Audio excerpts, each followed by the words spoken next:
दोस्तों, कुवैत से जो लोग छुट्टी पर जाते हैं, उनके लिए ज़रूरी ऐलान एमओआई की तरफ से किया गया है। ख़ास तौर से जो लोग कंपनियों में काम करते हैं या दुकान वगैरह में काम करते हैं, उन लोगों के लिए भी और साथ में जो डोमेस्टिक वर्कर के तौर पर बंदे काम करते हैं, उन लोगों के लिए भी यहाँ पर छुट्टी जाने के लिए कानून का ऐलान किया गया है। हालाँकि ये कानून पहले से ही है, लेकिन एक मर्तबा फिर से कुवैत गवर्नमेंट की तरफ से इस बारे में जानकारी दी गई है।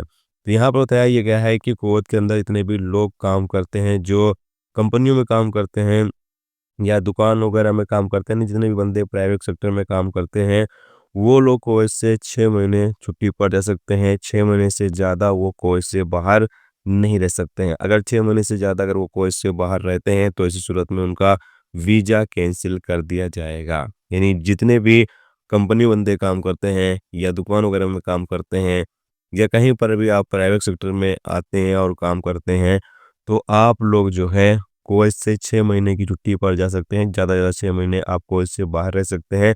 उससे ज़्यादा रहते हैं तो फिर आपका वीज़ा कैंसल कर दिया जाएगा। जबकि यहाँ पर आगे बताया ये गया है, जितने भी लोग डोमेस्टिक वर्कर के तौर पर काम करते हैं, उन लोगों के लिए यहाँ पर कहा यह गया है कि वो लोग 4 महीने कुवैत से बाहर रह सकते हैं। 4 महीने वो ज़्यादा से ज़्यादा कुवैत से बाहर रह सकते हैं।